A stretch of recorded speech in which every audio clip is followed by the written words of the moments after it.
Woo! What's going on? Orms Forum coming at you guys today again with another video. And do not adjust your cameras. This is a New York Giants jersey. If anybody knows me, I am a New York Giants fan as well as a Lions fan. I bleed Honolulu blue and silver. Do not worry about that, but I am also a big blue fan. Have been since I was a kid. My favorite players growing up were like guys like Lawrence Taylor, Little Joe Morris, Mark Bavaro, Phil Simms, all those guys back in the day. I'm a huge Giants fan. Still following big. I'm even actually thinking about doing a New York Giants channel as well. It's being thought about. I'm not 100% sure yet, but I would like to do it. But the reason why I'm wearing this, guys, is because Kenny Golladay, our old wide receiver in Detroit, signed a 4-year deal, $72 million, $18 million per season with Big Blue New York Giants. Could be a max value of up to $76 million, $40 million guaranteed. Okay? Now, a lot of mixed emotions here, guys. I'm not particularly putting on this jersey because I'm like super proud of this move, because we all know as Lions fans, we have suffered forever, long time. And as a Giants fan, I have suffered for a long time as well. Couple Super Bowls though, got the Super Bowls there, saw a couple of them, so I was really happy there. But lately, it's been a train wreck. So I'm a Lions fan and a Giants fan. It's been awful. It's been absolutely terrible. Now, with this Kenny Golladay signing, he finally gets his money, okay? $18 million per year. Turned down $18 million apparently from Bob Quinn, 19 million, whatever it was, from Bob Quinn in the old regime. I get it, okay? Supposedly, apparently it wasn't about the money. Okay, but I guess not, because you signed for, you got offered 18 from the Lions. You said no, you bet on yourself. You bet on yourself, and it really looked like he wasn't going to get that money he was searching for. Apparently he was searching from somewhere from 18 to 20 from somewhere else besides Detroit. And it looked like he was only going to sign maybe a 1-2 year deal. Like Cincinnati offered him a 1-year deal. Chicago apparently offered him a 1-year deal. Baltimore was in on the mix. I'm not too sure how many other teams, but the Giants ended up coming through and ended up paying for this kid. Overpaying for him, by the way. Okay? Now, Kenny Golladay, the player, is a great player. He's a great player. I am one of the guys that actually thought he was going to re-sign here, but this was all pre-Brad Holmes, pre-new regime, pre-Spielman, pre-Sheila coming in. This was all brand new. This was all prior. I really did. I really wanted him to re-sign here. I really thought he was going to. And then as it all went down the line, I kept thinking about it. Okay, man, now I don't really want to re-sign this guy at $18 million. Okay, maybe we'll franchise him. I thought that. We'll franchise him. Okay, we'll do that. As a Lions fan, I'm talking as a Lions fan right now. Maybe we'll franchise him. Maybe not. Now I don't want him. Oh, he's injured. Oh, he's injured. Oh, he doesn't want to come. He's not coming back. Is he faking? So many question marks. Even prior to him signing this big deal with New York, articles were coming out saying that there was a lot of questions and not getting any answers. Like, I think teams like Cincinnati, obviously Chicago, we're all like, okay, we want to give you this money, but we want to give you on a 1-year prove-it deal. He was obviously saying, no, I'm going to bet on myself again. I'm going to go out there. I'm going to get my cash. The Giants, being the Giants, on who they are, guys, the Giants is a train wreck of an organization. Okay, if you don't know, now you know. Okay, I am a big Giants fan, like I said, and I'm living through it. It's almost Lion-esque, Bob Quinn-esque. You know what I mean? It's Dave Gettleman, the New York Giants GM, is a buffoon, is a total buffoon. If you don't believe me, Google him and look at all the mishaps he has done since 2018, since he's been the Giants GM. He is a train wreck in itself. He's a train wreck. Now, Kenny Golladay goes from one train wreck, the Detroit Lions, to another, the New York Giants. That team's not ready to win. They're not ready to win, and that team is going out right now and spending giant money. And lately, I've been thinking about salary cap stuff, like cap, and I've been like watching a lot of videos. I've been reading a lot of articles about salary caps. I'm starting to really agree with a lot of people saying that the salary cap is a myth. It is a myth, guys, because you can sign people to these lucrative, ridiculous deals. Look at the Taysom Hill contract. He got like a 4-year extension for $140 million. You think that guy's worth $35 million? He's not going to see 65, 70% of that money. Taysom Hill. All that money is to free up cap. That's all you can do in the NFL now. That's all you can do in the NFL. You can go sign a guy to a ridiculous contract and they won't see that money. As long as it frees up money in the long run for their salary cap so they can go sign other players. That's it.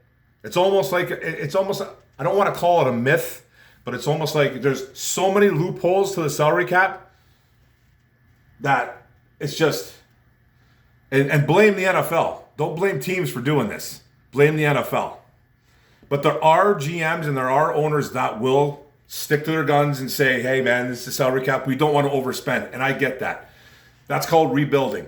What the Lions are doing are rebuilding. Like, forget what Brad Holmes and all that stuff are doing right now. They're absolutely rebuilding, okay?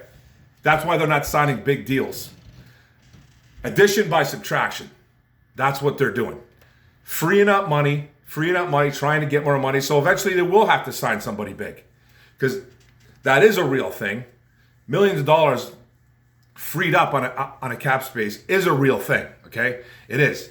But the actual cap space and all that stuff, and we can't sign because of this guy, and we can't do this because it's all bull. It's all bull. Look at the Chiefs. Look at the Chiefs with Patrick Mahomes signing. Okay, give guys all kinds of guaranteed money and bonus money. You're going to be able to sign whoever you want, as long as you're under. And half of these guys won't even see that money. Taysom Hill is a prime example of that. They gave an absolute third-string quarterback $140 million contract for 4 years or whatever it was. It's $35 million a year or something like that it came out to. I forget what it was. 4 or 5 year deal. He's not worth $35 million a year. He's not going to see that money. It's just a way to get under the cap. But anyways, man, I'm off the board. I'm going all over the place.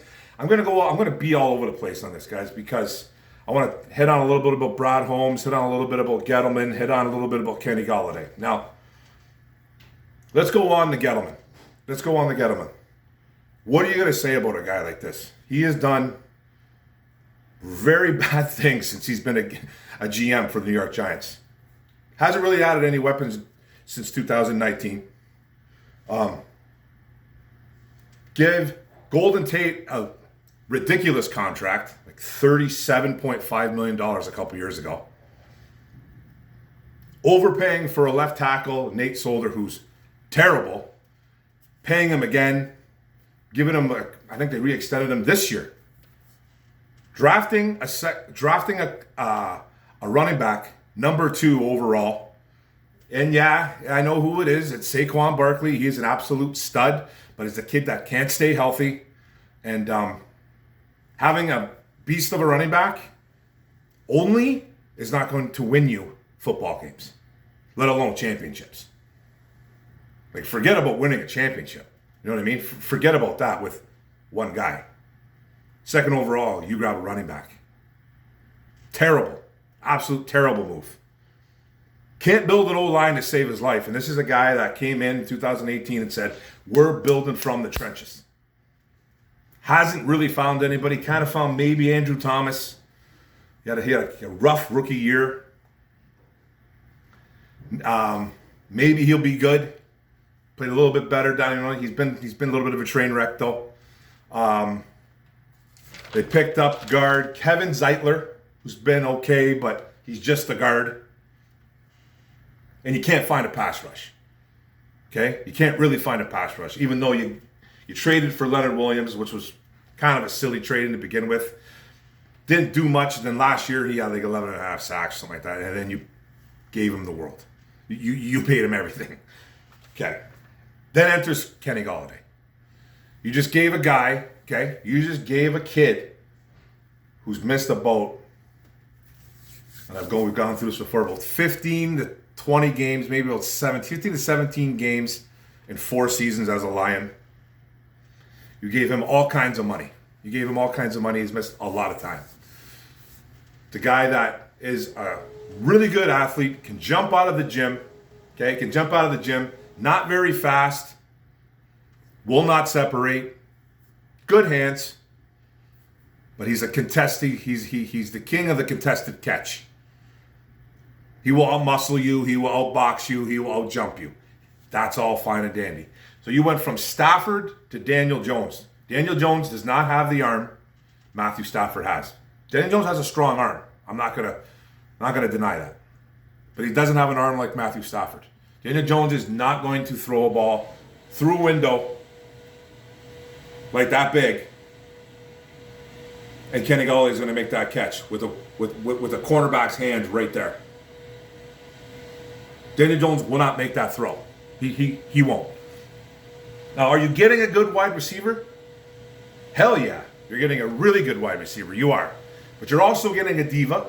Or we're getting a diva because I'm a Giants fan. So we're getting a diva. Because Giants fans, if you don't know, he got hurt last year. Okay? He did get hurt last year, and he had a couple big games for Detroit, Jacksonville, Atlanta. Don't know which one in order. I think it was after the Jacksonville game. Had a massive game against Jacksonville. Went on Instagram and said, y'all better pay me. Never paid him. Ended up getting banged up. Got a hip injury. And ended up sitting out the rest of the game after about 2 games later. Went to a Minnesota game. Kind of did a little shimmy and a shake, a little move. Never even got hit on the play. And raised his hand. It took off. Was gone. Was absolutely gone. Never to be seen again. Never played for the Lions in 2020. Now, a lot of speculation that he was faking it. And during all that time, I don't think the injury was fake. I think he embellished the injury. And I think he protected himself and he tried to bank on himself. And he kind of succeeded. He got the money he wanted. But we're getting a diva wide receiver, guys. What's going to happen if he gets into a fight with his anybody in that organization? What happens? Because he didn't get along with upper management and his coaches in Detroit. Now, what if Joe Judge is too tough on him? Because Patricia was tough on him. So was Quinn. Didn't get his money.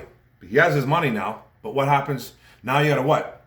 Now you got to walk on eggshells around Kenny Golladay? Is that what this organization is going to need to do? So we're getting a really good wide receiver in New York. But at the same time, we're getting a guy with a lot of question marks. A ton. And we're getting a brittle wide receiver. Because he's brittle. He is brittle. He's missed a lot of time in 4 years. A lot. His story's phenomenal. He went to a small school. The way he worked to get his butt into the NFL is very impressive. I'm not going to take that away from the kid. But we got ourselves a diva wide receiver. Totally diva. And I know everyone said, hey man, what's NFL? They're all divas. Not all of them. A lot of them are though. A lot of them are, and this is one of them.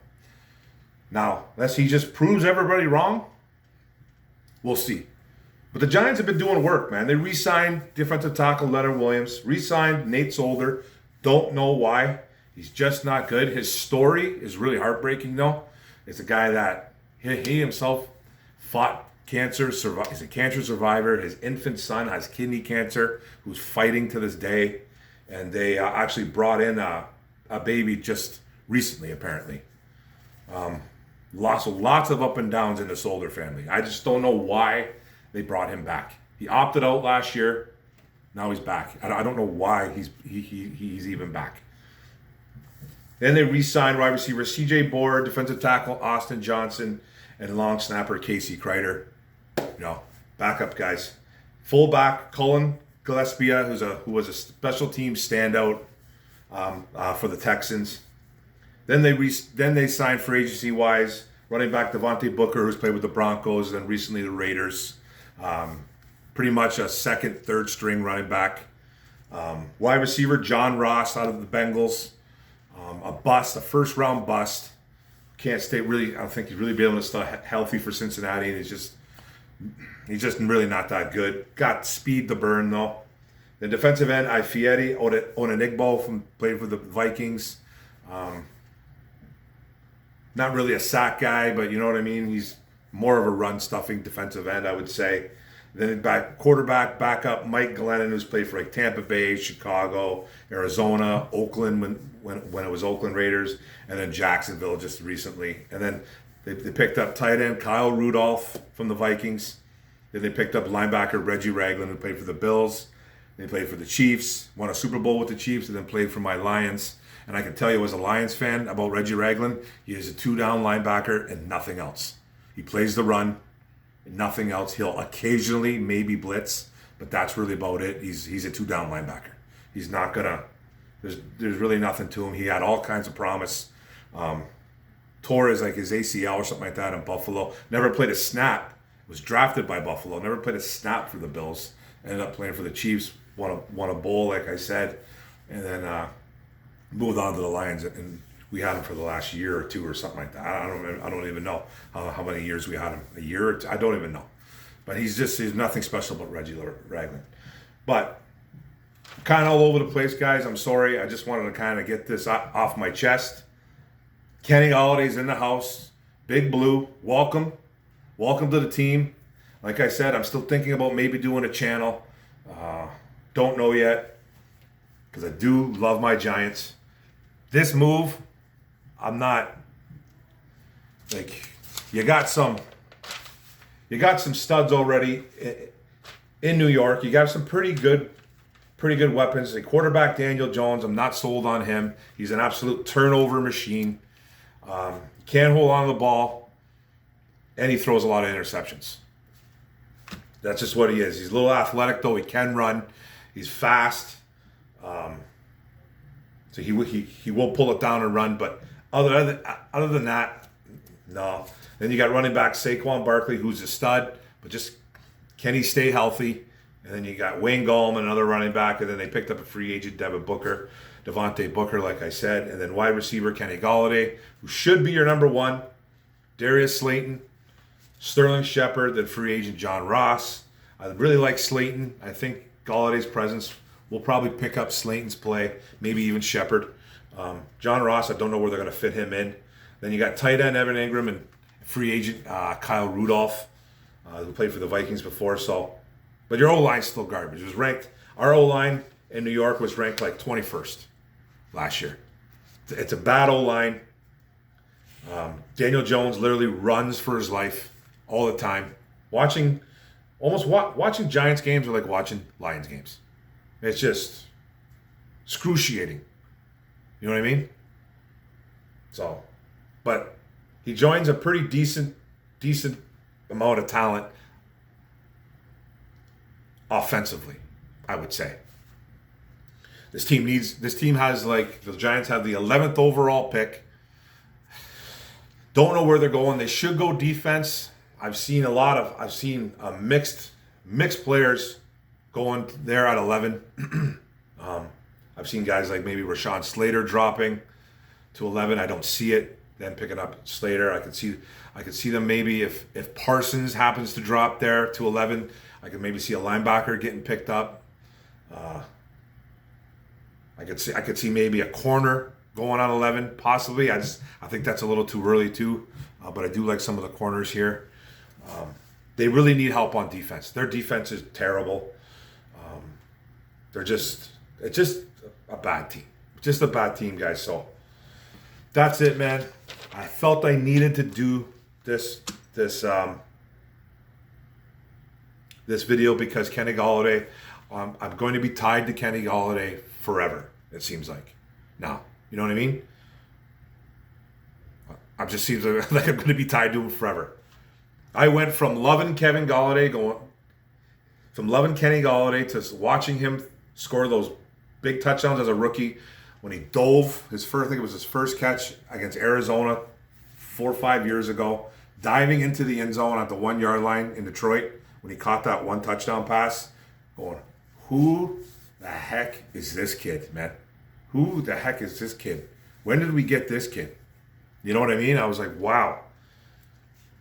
Went from not knowing who he was to loving him, to pretty much loving him, thinking, okay, this kid's going to be good. Oh, he's hurt, though. He's injured. Oh, he had a big year. Oh, he got hurt again. Big year. Oh, he got hurt. Like, back and forth, not knowing, wanting to re-sign him, wanting to franchise him, to thinking, okay, maybe they're not going to let him go, and this is a smart move by not franchising him. I think it was the smartest move the Lions did.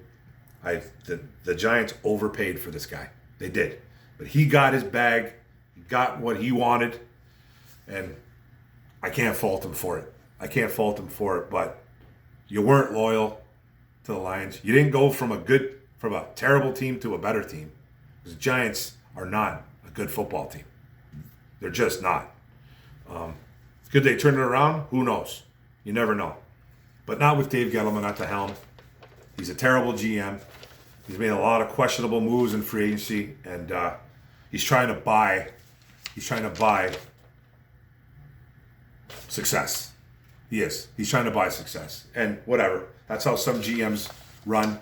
That's how some GMs operate. We've seen it in Detroit for years. Now we're seeing Brad Holmes, I think, doing it the right way in Detroit. So I love my Lions, love my Giants.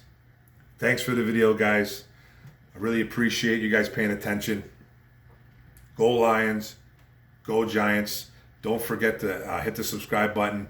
Don't forget to hit the notification bell, get all my videos. And like and comment. It's all about the likes and comments, guys. Helps my channel tremendously. And let me know if I should start a Giants page. Bye-bye.